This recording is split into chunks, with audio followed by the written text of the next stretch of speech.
This video is brought to you by mybookie.ag. What is up, guys? We are finally here to the prediction video of the greatest UFC card in history. UFC 300. We got 3 title fights, kind of, 2 legitimate ones. There are 12 current or former champions on this card, more than any other in history. We got one of the biggest prospects in the sport in Nickal, some of the most exciting fighters we've ever seen, like Charles Oliveira, Jiri, Prochazka, Pereira, Justin Gaethje, Max Holloway. The card starts with Deiveson Figueiredo, who was the flyweight champion not that long ago, headlining events, versus Cody Garbrandt, the former bantamweight champion. You can't even miss the first fight of this entire card. That's how stacked it is. And I cannot believe Jiri Prochazka versus Aleksandar Rakic is on the prelims. That is absolutely insane. Now, before we get into it, just to lay out some grounding information for anybody that's new to the prediction videos, I've seen some questions. So on the top left corner of every single matchup that shows a C and an I, that's my overall record for the year. So I'm resetting it every single year. The C is for like correct picks. The I is for incorrect picks. And then in the bottom left corner, you'll see confident picks. Again, C for correct, I for incorrect. Right now, I have 60 correct in the year, 27 incorrect, which puts my pick rate at about a 69%, which is very high actually. Then for confident picks, those are any fighter that I give a 70% chance of winning and higher. So anytime you see me give a fighter a 70% chance of winning or higher, those are the guys I'm confident in winning, and probably some of those I'm gonna bet on. Right now, my confident pick rate is 18 correct, 6 incorrect, putting my confident pick rate at a 75%. Because of course, not every fight I'm gonna be confident in. A lot of these I wouldn't even bet on or anything like that. But remember, guys, the analysis matters much more than just the pick itself. Even a blind person can get 50% of his picks right. So before I get to every single fight, let's start with some of the betting odds here. And the best place to go to bet on these fights is mybookie.ag, where you get a promo code WEASEL, where MyBookie will match up your first deposit all the way up to $1,000. And as you can see here on the betting odds, Deiveson Figueiredo is a minus 325 over the plus 210 Cody Garbrandt. RIP Cody. Bobby Green is shrinking as a favorite very slightly. He was a minus 200 yesterday. Now he's a minus 190. Jim Miller a plus 145. I think it's because we know that Bobby Green's coming off that big knockout loss not too long ago, and Jim Miller's been knocking some of these young guys out, so a bit of momentum on Jim Miller's side. Jessica Andrade is a minus 140 over the plus 110 Marina Rodriguez. This is an interesting one. Personally, not a fight I would bet on, as it could go either way, but if I had to pick one of the two to bet on, it probably would be Rodriguez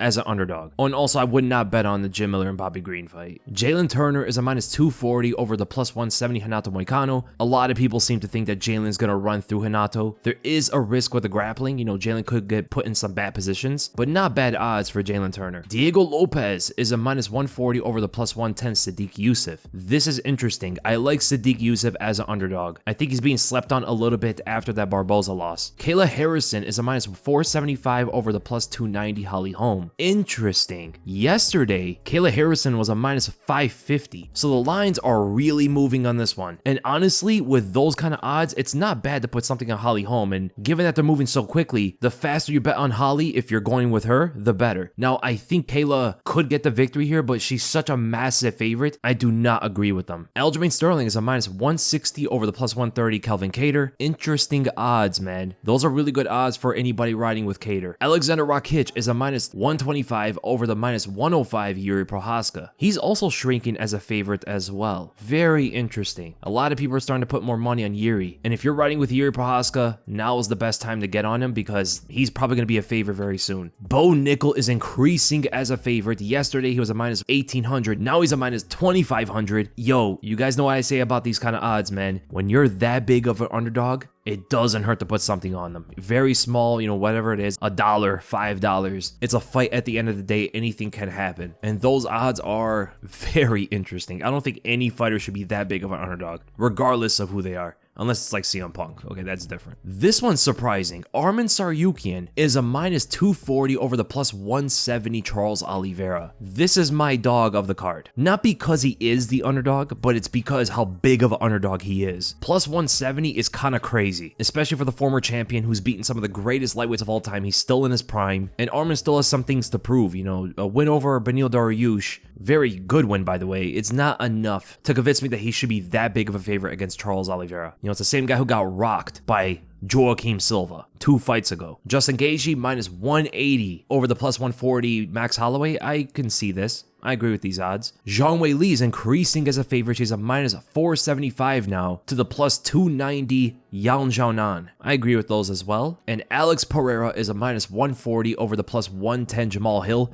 The odds have not changed. It looks like we're going to be seeing Pereira as a slight favorite all the way probably to the fight. But maybe the weigh-ins change something. He becomes a bigger favorite, or he becomes an underdog, or something happens in the press conference. And you don't have to make a straight bet. You can also line up a parlay to multiply your earnings, grouping up fighters that you're confident in winning. Right now, I actually have a pretty big parlay going, and this is stemming off 3 cards. So the 2 fight night cards that just happened, I had some winners on there for a parlay, and I got some winners on for UFC 300 as well. And I'm up quite a bit right now. So make sure to go to mybookie.ag and sign up for the deposit bonus, where they'll again match up your first deposit all the way up to $1,000. And just use the promo code WEASEL to activate that offer. That's promo code WEASLE. It's going to come with a rollover withdrawal requirement. And I'm telling you guys, the lines are moving very quickly. Get on them as fast as you can if you are a betting man. And with that, let's go right to our first featured fight. Strap in. We got a lot of fights to talk about, man. I'm super excited. Get your notes out, your pen and paper. So the first fight, we're going to go to Deiveson Figueiredo versus Cody Garbrandt, 2 former champions, one from flyweight and one from bantamweight, but they're meeting at 135. You would think that Cody's much older than he is, but he's only 32 years old, for sure past his prime. And the thing that we all know about is that Cody's chin is going to be a major factor in him potentially losing this fight and not going to be able to keep up with the exchanges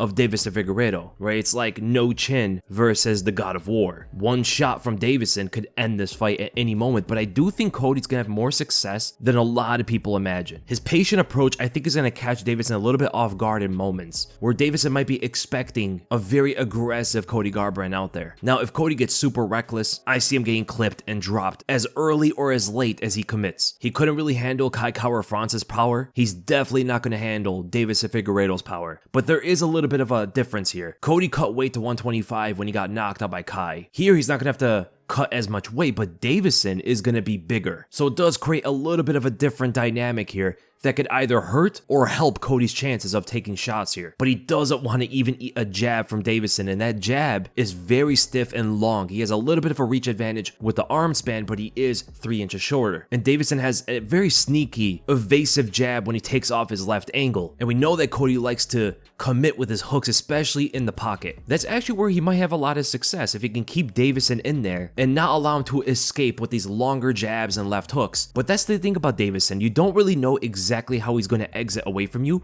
Sometimes he'll have his hands down, chin up, just moving away. Sometimes he'll evade with his lead hand. And we know that Cody oftentimes does drop his hands when he's throwing punches. But sometimes also Deiveson will not evade. He will not retreat. He will go forward right at you with the elbows in the clinch and try to line up his own short right hook and short uppercut. The longer you get away from him, right, the further distance that you create, the more accurate he's going to be with his right hand, specifically the right straight or the right overhand. In this case, the overhand can be a big weapon for Deiveson Figueiredo, given that Cody is taller than him. And he's taller than almost everybody Deiveson has fought. So you could definitely see one of those punches go over the shoulder of Cody on his lower guard, catching him clean. So if Cody's the one that's backing up, I actually think he might get caught on the exit. Whereas the other way around, Cody has to cut him off. And he has to do it intelligently, firing off some of his hooks as soon as he sticks Deiveson in a certain place that he wants him. Now, I'm very curious to see if Cody even goes for takedowns here, because he has gone that direction in a few of his fights, adding more wrinkles to his game while also being a bit more patient with that game plan. And we have seen Deiveson in the flyweight division have a tough time with some of the trips in the clinch, but Deiveson's BJJ is absolutely no joke. Cody's wrestling is underrated, but I do think Deiveson will be able to get out from under him or even reverse the position on Cody Garbrandt, landing crazy ground and pound shots and looking for a submission as well. So ultimately, my prediction for this fight, I'm going to go with the big favorite here, Deiveson Figueiredo, by a knockout. I'm going to say second round. Maybe third round even, depending how patient Cody is out there. I see Cody getting caught on the exits. I see any exchange between the two going to favor Deiveson Figueiredo. And any sporadic, spontaneous moment Deiveson could use to catch Cody Garbrandt would be another way that he would get a knockout as well. So Deiveson Figueiredo, second or third round knockout. Then we go to the second fight between two of the biggest veterans of the lightweight division's history. The 37-year-old Bobby Green versus the 40-year-old Jim Miller. These two have a combined 103 fights between each other. Jim Miller has the most wins and the most fights in UFC history. I mean, look how many submission wins he has alone. 20 submission wins. He has more submission wins than most of the fighters on this card have wins in total. Now, as you can see, Bobby Green is going to be the favorite going into this, which is kind of interesting because he just got knocked out brutally by Jalin Turner, who is also on this card, by the way, and it's a pretty quick turnaround. I don't know if he's going to be ready to take a shot from Jim Miller at his age 237 without recovering. We all understand why Jalin Turner's on the card, but Bobby Green being here is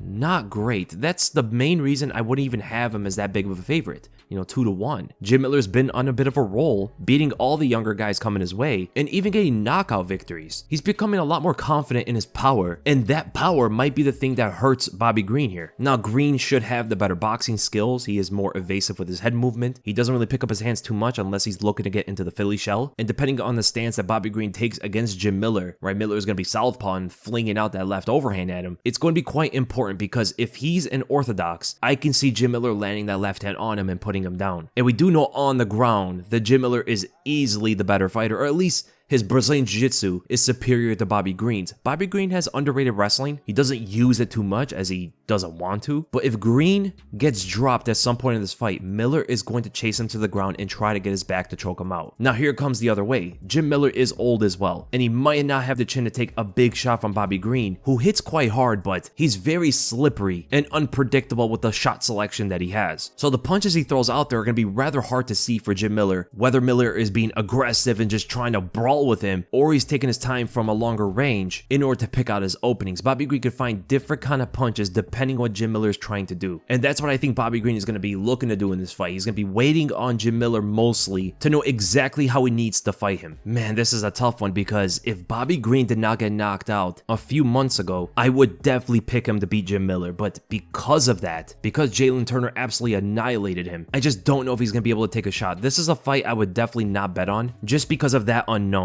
But if I have to pick a winner here, very slightly, I'm going to pick Bobby Green. But again, I'm not sure about this given the state of his chin right now. But I'm going to pick Green, and I'm going to go by a decision win. I could see a later TKO, but I think decision is the best way to go for Bobby Green. And then we go to the next fight, Jessica Andrade versus Marina Rodriguez. And crazy enough, Jessica Andrade you would think is like in her mid to late 30s. She's only 32 years old. She is one of the most experienced female fighters of all time. She fought in 3 different divisions.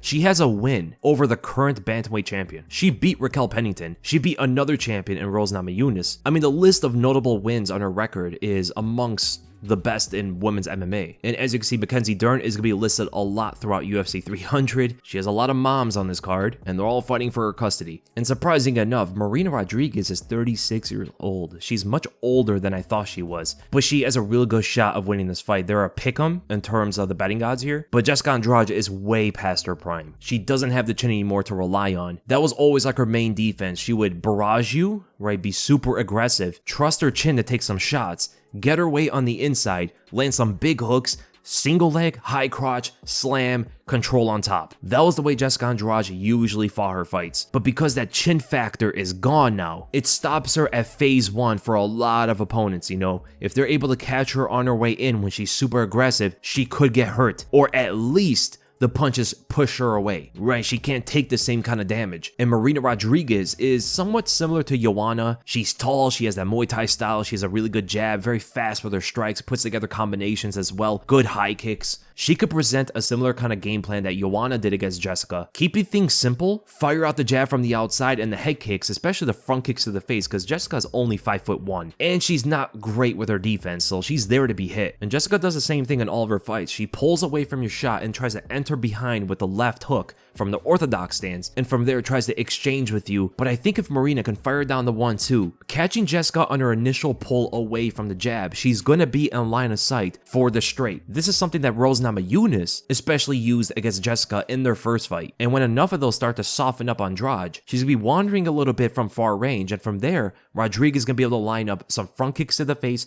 round kicks with either leg, and start to really impose those long distance strikes in order to rack up on points and try to win this by a decision. If the fight gets in close, if Jessica does make her way in, Rodriguez has to grab that tie plum, fire off the knees and the elbows, and I think off of this, Marina Rodriguez should be able to get this win through a decision. So I'm I'm going to go with Marina Rodriguez by a decision. Then we go to Jalin Turner versus Renato Moicano. These two are going to be headlining the early prelims, which is crazy. Jalin Turner is coming off 1 win and 2 losses. Renato Moicano is coming off 2 wins and 1 loss. So Jalin Turner just knocked out Bobby Green a few months ago. Before that, he has 2 split decision losses to Dan Hooker and Mateusz Gamrot. Renato Moicano is coming off wins against Drew Dober and Brad Riddell. Before that, lose in the RDA in a catch weight of 160 for 5 rounds. So as you can see, Jalin Turner is massive, or very long at least, for this division. 6'3", 76-inch reach. He is so fast with his long range attacks, and he throws everything at you. He has a good jab,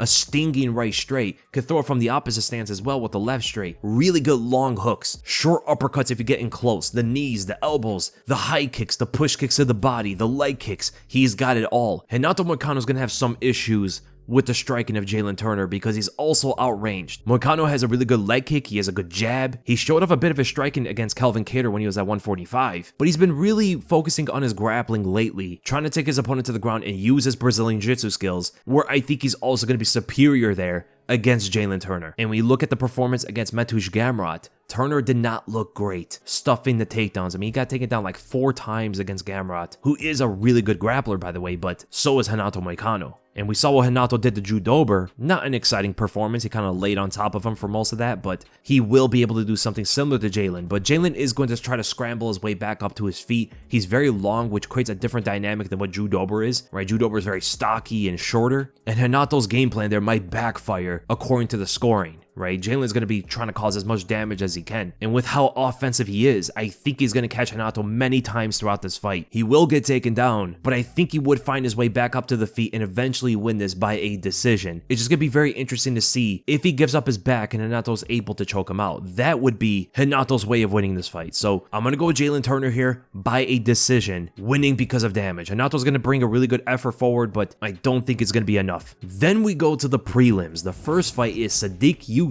being a real tough test for Diego Lopes, who is the featherweight prospect. Right, he's the guy at featherweight that everybody's looking out for. He's huge, 5'11", 73-inch reach. He's got a ton of experience in MMA, over double Sodiq Yusuff's fights. He hits really hard and has a very scary grappling game. But the fights don't usually go to the ground because Diego Lopes has taken his opponent to the ground. It often happens where he drops them and chases them to the ground, or, weirdly enough, very strange, they take him down. Gavin Tucker did it. Pat Sabatini tried to take him to the ground. This is a guy you do not want to take down, and I guarantee Sodiq Yusuff is going to keep the fight standing because that's where Diego Lopes shows the most vulnerabilities and has worse technique. He'll reach in for his punches, a lot of long range strikes, and opens his chin up. He becomes very offensive with his striking, forgets about his defense a lot of times, whereas Sodiq Yusuff is balanced. He has solid defense and solid offense. It really takes a really good striker like Edson Barboza to find some chinks in that armor. Whereas Diego Lopes is going to try to smash his way through the defense, and I just don't think that's going to be enough to beat someone like Sodiq Yusuff. Unless he comes out with a very interesting wrestling game that we haven't really seen from him in the UFC, I think Sodiq Yusuff is going to win this fight. He is an underdog, and I'm going to go with him. I'm going to go with Sodiq Yusuff here to win this fight by a decision. I think Diego's going to show a really good chin. He's getting caught a lot of times coming in. Sodiq is eventually going to put the pressure on him, stuff the takedowns expecting those, and just be patient, not allowing Diego to catch him with something crazy. And then we go to the second prelim fight. Former champion Holm versus the 2-time Olympic gold medalist in judo, Kayla Harrison.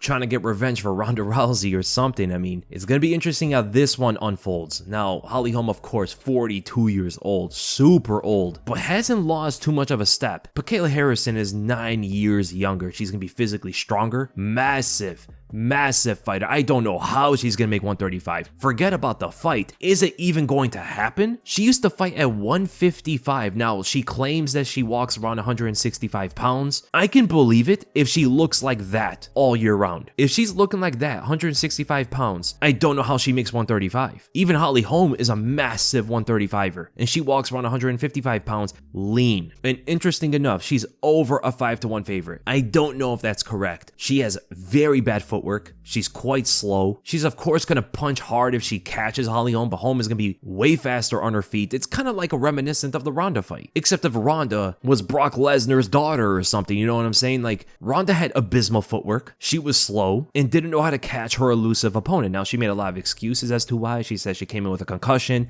her mouthpiece wasn't right, she had a bad weight cut and all that stuff. Sure, fine. But Kayla Harrison's also going to have a bad weight cut, and she might be chasing Holly Holm around the cage, getting hit by a 1-2, left straight, eventual some high kicks and stuff like that. Holly Holm's game plan is quite familiar with how she fought Ronda Rousey. Completely avoid the clinch at all costs, beat her at distance, get in, get out, right? Get in with the left straight, get away as Kayla's trying to grab a hold of her, rinse and repeat until Kayla Harrison falls. The only thing is that Holly is 42 years old. That's the only thing that's not making me want to pick her here, because she has the footwork and the skills in order to beat someone like Kayla Harrison, but one mistake and she's going to get thrown on her head and submitted. Now, Kayla being a southpaw is going to change things up a little bit with the angles that Holly Holm would want to take, especially for her exits when she gets in, because if she moves out to the right, Kayla's going to be able to hunt her down, switching into the orthodox stance to grab onto a single collar, right? As Holly Holm is moving away, that's going to be an opening for Kayla Harrison, where it wasn't for Ronda Rousey, because against Ronda Rousey, Holly was able to get the outside foot advantage and exit out along that way, which would cause Ronda Rousey to have to maneuver her stance to the left side, right? Constantly rotating. Whereas Harrison doesn't have to do that the same way. And Kayla's of course not stupid. She's going to learn from the Ronda Rousey fight and know that she can't just be staying in place and walking around and stuff. She has to be kind of elusive as well to keep up with Holly Holm, and knowing that Holly is going to have to exit every time she gets in, because if she doesn't, she's going to get clinched up, right? Holly Holm can't just keep going forward at Kayla Harrison. She's going to walk right into a wall and get thrown on her head. So my prediction for this fight, I'm going to go with Kayla Harrison, but if Holly Holm was younger, I would definitely side with her in this fight. I think Kayla is going to understand the exits eventually. I think the first round's going to be quite tough for her, and Holm has built a habit of entering the clinch behind her punches, which is something she didn't create a habit out of before she fought Ronda Rousey, right? She's been focusing a lot of her grappling in the past few years, which I think could actually throw her into more trouble against Kayla Harrison. So I'm going to go Kayla Harrison by a third round submission. And then we go to the third fight on the prelims. Calvin Kattar welcoming the former bantamweight champion Aljamain Sterling to the 145-pound division. This is interesting. This is one of the more interesting fights of the entire UFC 300 card. Both guys are quite up there in age, 36 versus 34. Both have similar amount of experience professionally. Calvin Kattar has way more knockouts, but Aljamain has way more submissions. And here's the big thing. Calvin is much taller, much longer. He's going to be bigger, which is a very different thing for Aljamain, right? Aljamain's used to being the bigger guy at 135, but here at 145, he's going to be the faster, smaller guy that might help him get someone's back. Now, he walks around 176 pounds, which is actually pretty big even for featherweight, but I would have to imagine at 176, he's kind of soft in the belly, you know, where if Kelvin's at 176, he's going to be more lean than Aljamain, I believe. And this is going to be a striker versus grappler matchup, most likely. Aljamain's a very slight favorite, and it's probably because Kelvin is up there in age now. Aljamain has the grappling to go to. He has much more experience as a champion fighting the highest caliber of fighters. He has to find a way to get the back, right? He has to find a way to get Kelvin to the ground, which has been a much more problematic thing for Kelvin's opponents lately. I mean, just remember all the takedowns that he stuffed. All 4 takedowns against Josh Emmett were defended. The 1 takedown from Max Holloway was defended. All 9 takedowns from Dan Ige were defended. And he defended 3 out of 4 takedowns against Zabit. And these are some really good grapplers. More so Zabit. Dan Ige is pretty good. And Josh Emmett, right? These guys are also bigger than Aljamain Sterling. They're all having a hard time of getting this guy to the ground, and they're forced to strike with him. If that happens to Aljamain, if he cannot get the fight down, he might get torn to pieces in the stand-up. Calvin Kattar has legitimate boxing skills. He has one-punch knockout power. He's very long, a precise jab that guides his right straight better than most fighters in the UFC. Aljamain's kind of awkward with the way that he's moving around, trying to find openings from long range and throwing out all these kicks and stuff, but that's the worst way to fight Calvin, right? The way that you would want to fight Calvin is actually pushing him back, because he becomes a lot more inactive with his punches then, or he's not throwing as much. But when you're moving away, you give him the space of control. He starts to dictate how the pace is going. And that's the most dangerous way to fight Calvin Kattar, who's also longer than you, who's more powerful than you, who's a better striker than you, he's very precise. I'm really liking Calvin Kattar in this fight, but there's one thing that's going against him. The knee injury when he fought Arnold Allen. I don't know how he's going to come back, because knee injuries are a very serious thing in sports in general, especially combat sports. You know, He's 1-3 in his last 4 fights. He looked amazing in that win. He was also looking pretty good against Allen. He looked great against Josh Emmett, which a lot of people believe should have went to him. And the Max Holloway beatdown was a learning experience. He actually got better from that fight. Evident when he fought Giga in the next one. If he comes back the same, I actually like him to beat Aljamain, right? The only sneaky thing about Aljamain is his ability to get your back even while standing up. He'll shoot on you, rotate to your back as quickly as he does. He's so fast. He did this to Corey Sandhagen, who's also as tall as Kelvin is, but that was a different version of Corey Sandhagen, right? It's not the same guy we see today. And Kelvin's really good on backstepping for a counter shot like he did against Shane Burgos back in the day. It's just when he's in a perpetual motion moving backwards, that's where he gets in a bit of trouble. And that was shown definitely in the Max Holloway fight, where he became a punching bag for most of it. And I just don't think Aljamain has the kind of power to get that kind of respect out of Kelvin for him to move away constantly. So ultimately, my prediction for this fight, I'm going to go with the underdog. I'm going to go with Kelvin Kattar by a decision win. I think Aljamain's going to be safe when he starts getting tagged. You know, he's not going to be as aggressive to look for his opportunities. And because that, the fight is going to get away from him, and Kelvin's going to control the fight in dictating how it's paced. And then we go to the headliner of the prelims. I cannot believe this is on the prelims. Former champion not that long ago, Jiri Prochazka, is back after the knockout loss to Alex Pereira, and he's going up against Aleksandar Rakic. Crazy. This is the returning opponent for Aleksandar Rakic. Rakic has not fought in almost exactly 2 years. It's like a year and 11 months, right? He had that fight against Jan Blachowicz, and he's fighting the most unpredictable, wild card in the light heavyweight division. And Jiri is on his path for redemption. This guy, if you looked at his training videos and all the other stuff he's posting, he is super focused, extremely serious to get back to a title shot. And I think we're going to see a much more dangerous Jiri Prochazka, however that's possible, because this guy is throwing everything at you. He has good power, he has a good chin, very unique with the way that he fights. It's hard to tell his patterns, whereas Rakic is the opposite, right?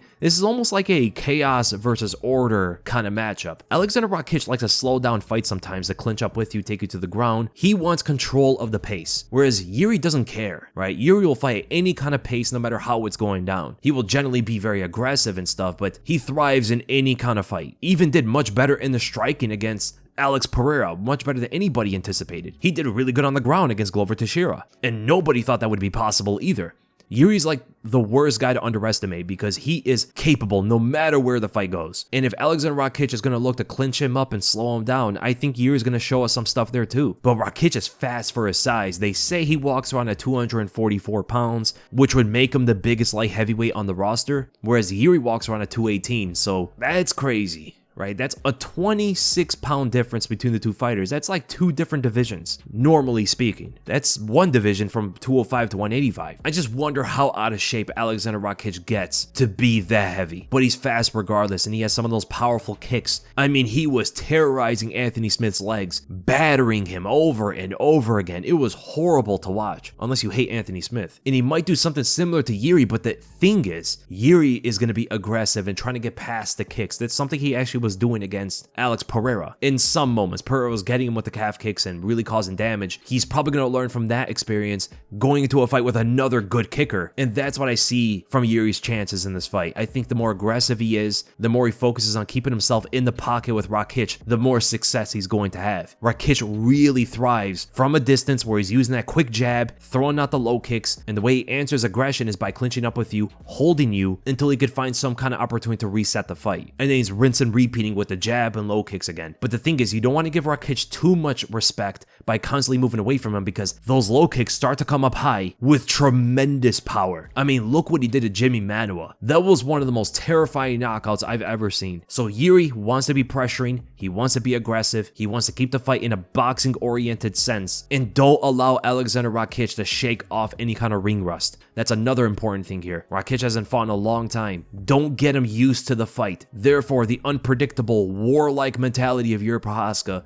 can definitely thrive here. So my prediction for this fight, I'm going to go with Jiri winning this by a decision. Another underdog, and I like his chances if he is aggressive, but he always runs the risk of getting caught by something. You know, Rakic, he's got a lot to prove in this fight for his return, but it's probably another fight that I would not bet on. Then we go to the first fight on the main card, which was going to be higher on the main card. The biggest favorite, Bo Nickal versus Cody Brundage. No notable wins between the two. You would think, why are these two guys on the main card? Well, it's for one reason. They're promoting Bo Nickal as the rising star of a prospect right now. He has a big name in wrestling. He is very promising. Like, he's going to do some great things in the future. There's not really much to talk about in this. Bo Nickal's going to run right through Cody Brundage unless Brundage gets him in a slam. I mean, he did knock out somebody. I believe they were trying to get him into like a triangle choke, and he picked him up and slammed him and knocked him out. If he knocks out Bo Nickal with something like that, the roof will get blown off the place. I mean, Bo Nickal's an 18-1 favorite, and I only imagine it's going to grow. But you always have to remember, with odds like these, it's never bad to look at the underdog, because it's a fight at the end of the day and anything could happen, right? These are pretty big guys, and one shot can end this, but I do think Bo Nickal is absolutely going to dominate this, wrestle his way to a victory, probably not strike as much with Cody Brundage. You know, he's got some knockout power, and just get this easy win, right? He's on a UFC 300 card. It's going to sell very well. People are going to get familiar with his name more than they already are. There's no reason to risk this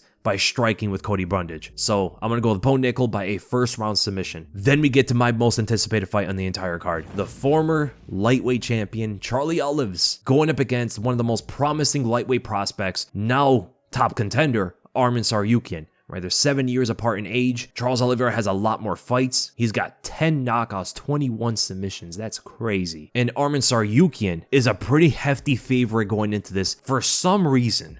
Maybe I'm wrong, maybe. But Arman hasn't really done enough to prove that he should be that big of a favorite over Charles. I can understand if he's a slight favorite, but over a 2-1 is insane. Even when you think about it stylistically, he is powerful and explosive, but so was everybody else that Charles fought. Charles fought Michael Chandler, who everybody else pales in comparison of his athleticism and explosiveness. He fought Dustin Poirier and Justin Gaethje, two guys who hit really hard as well as being much more skilled in the stand-up compared to Arman Tsarukyan. But then we think about the wrestling and the grappling. Well, Charles did very well against Islam before he got dropped, right? It was almost like a stalemate between them two, and those are the best grapplers in the sport. Islam is regarded as probably the best grappler in the UFC. Charles proved that he belongs there with Islam when we talk about grappling in an MMA fight. Arman is more of a wrestler than anything else. You know, he has a very good double leg shot, explosive with really every takedown that he attempts. He's very strong while on top. He has good top control, understands how to balance his weight, and even shown against a tall and long guy like Yoel Alvarez. And he's going to need a lot of that, as Oliveira is going to be squirming under him, like looking for all different kind of submissions, attacking his leg, attacking the triangle choke. He's going to be offsetting Arman constantly. And we've seen from the Mateusz Gamrot fight how Arman slows down in this kind of matchup. You know, when someone's able to resist his wrestling, scramble with him, and to keep a constant motion of resistance against Arman. Now, Oliveira has never been in the 4th round. The furthest he ever went was to a 3-round decision with Tony Ferguson. And he's never really looked that tired, I would say, ever since the Kevin Lee fight. Even in the 3rd round against Dustin Poirier, he put the pressure right on him, shot the takedown, got his back, and choked him out. We've seen Arman Tsarukyan slow down in fights.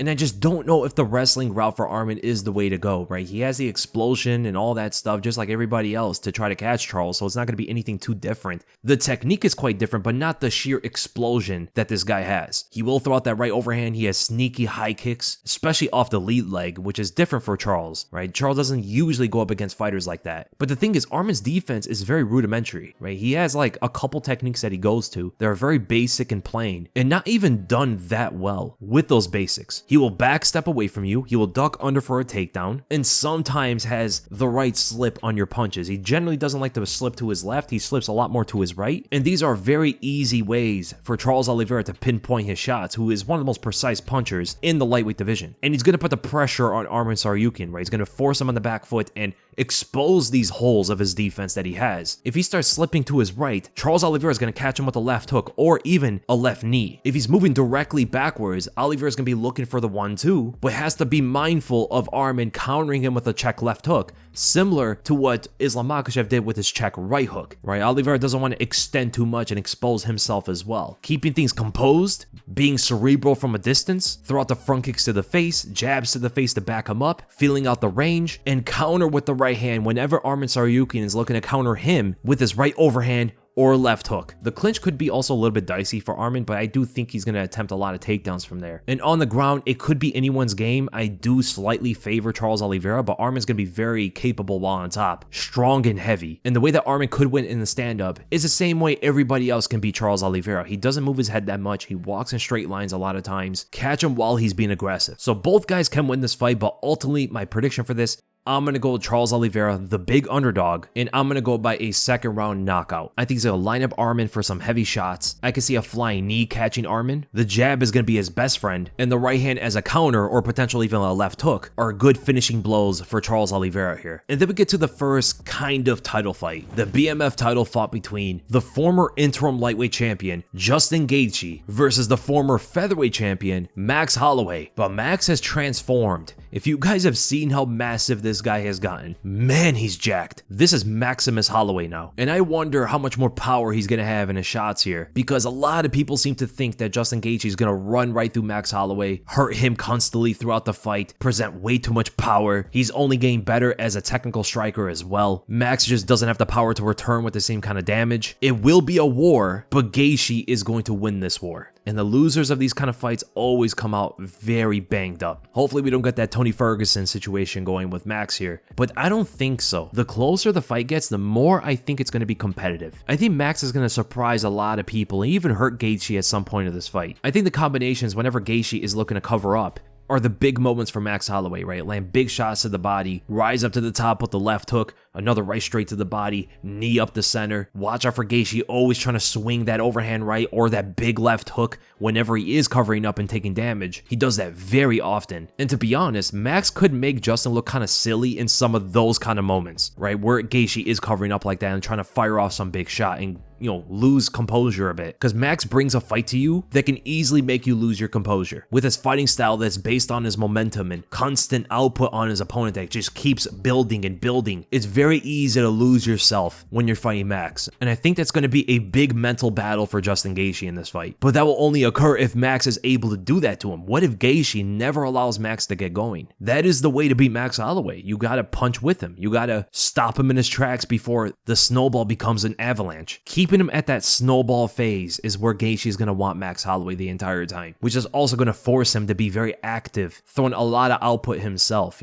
I think Justin's jab is going to be a crucial part of this fight, similar to how he was catching Rafael Fiziev. When Max comes in, intercept him with the jab. And whenever Max gets tagged or intercepted like this, he likes to back away, rotate around, and reset the fight. But those are opportunities for Justin Gaethje to hunt him down with the hook, intercepting him yet again. So jab interception into a hook interception is a good kind of combination for Justin to go to. And probably the biggest thing to talk about for Justin are the leg kicks. Max is not that great at checking them. He relies on his footwork a lot to keep himself active. He moves a lot to take angles, reset the fight, fade away. He looks to hand trap or paw at your face, and those are all opportunities for Justin to hit him with leg kicks, and Justin has a very unique ability to throw a leg kick at any distance, even from the clinch. So I can see the leg damage slowing down Max and making the punches connect on him even harder and more often, breaking him down throughout the fight. And as Justin Gaethje said, he doesn't think he's going to knock Max out. He thinks a doctor is going to stop this fight, because Max is not going to give up. So Max Holloway definitely has his opportunities to line up his combinations, string together good punches and kicks, but I just don't think he's going to cause the same kind of damage than when Justin Gaethje hits him. Like every 4 shots that Max hits Gaethje with is going to be equivalent to like 1 or 2 shots from Gaethje, unless Maximus Holloway has added some points to his power stat. You know what I'm saying? Like if he is punching with some ferocity, intense heavy blows to the body and stuff, that's going to change everything, but we just don't know. Where we've never seen Max actually possess power like that. With him being bigger than ever before, way bigger than ever before, it's not even close. It gives us an unknown to think about. But ultimately, my prediction for this fight, I'm going to go with Justin Gaethje, and I'm going to go by a 5th round doctor stoppage from all the damage that Gaethje hits him with. And Max is just too tough to call quits. But I do think that Gaethje is going to take a ton of damage himself. I don't think these two are going to get out of this fight unscathed at the least bit. And then we go to the co-main event, the first of a real title fight. Zhang Weili defending her belt against Xiaonan. I'm gonna go with Zhang Weili. There's not really too much to talk about, honestly. Weili's a massive favorite going into it for good reason as well. Xiaonan is a good fighter. She's got decent understanding of the striking, but Zhang Weili's better than her in most areas of the game,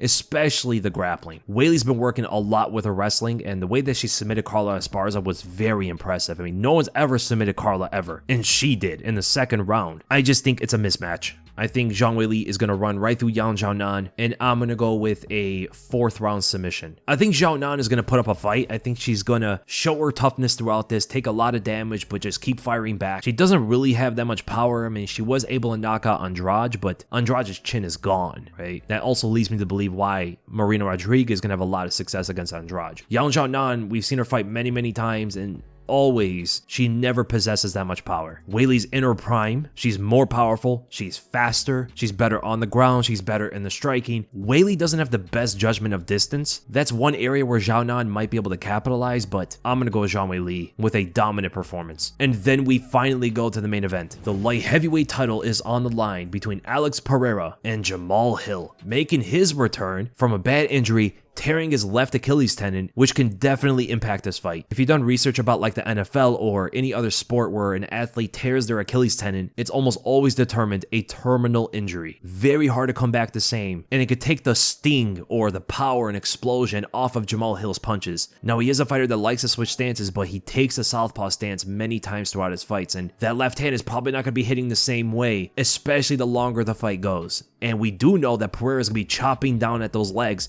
making all of that feel much worse. Jamahal Hill is going to be looking for a kill shot the whole time, though. That's the way he has to fight Alex Pereira. He doesn't want to make this a technical kickboxing fight. Pereira doesn't have the best chin, but it's definitely better at 205 than it was at 185, where he was killing himself to make the weight cut. He was eating some big shots from Jan Blachowicz. He ate big shots from Jiri Prochazka, 2 guys that possess a lot of power. So we do know for sure that Pereira can eat a better shot at 205. But Jamahal Hill throws everything into some of his punches, man. I mean, the way he throws that left hand sometimes is very scary. And he's be looking to land that shot over the leg kicks of Pereira, whether he's an orthodox or southpaw. If Hill's in the orthodox stance, the outside of his leg is going to get damaged. If he's in the southpaw stance, the inside of his leg is going to get damaged. And it causes a different kind of imbalance depending on which stance he's in when he's getting kicked. I think if he's in orthodox and gets his leg kicked out, that's going to be a worse kind of imbalance for Jamahal Hill of potentially getting followed up on by a left hook, right? Because you can't follow through from the impact as well as you can from southpaw versus an orthodox kicker. From southpaw, Jamahal Hill can follow through with the left hand like Dustin Poirier did to Justin Gaethje the first time they fought each other. He can switch stances backwards, whereas if he's an orthodox and getting his leg kicked inward, he can't really switch stances. It's going to be harder to follow through with a shot. He could follow through with the left hook or something, but regardless, he has to avoid the leg kicks at all costs. A few of those shots will destroy Jamahal Hill, but at the same time, Pereira has to be picky with when he throws these, right? He can't just start slamming leg kicks out of nowhere. Hill is going to be looking to land his punches over those, and we've seen other kickboxers get knocked out like this, like Gokhan Saki when he fought Khalil Roundtree. Pereira's also vulnerable when he's moving away from you. He kind of extends his hands forward, doesn't really move his head. That was how Jiri was landing some of his shots, and even Adesanya did as well. With the way that Jamahal Hill extends into his punches from long range, he might be able to land these kind of shots on Pereira better than anybody else. That's actually the scenario that worries me for Pereira more than anything, because he moves away quite often like that. But at the same time, Jamahal Hill lowers his hands often. He's open to get countered, and sometimes he will overextend with his punches. He's also more of a sniper. He will throw some combinations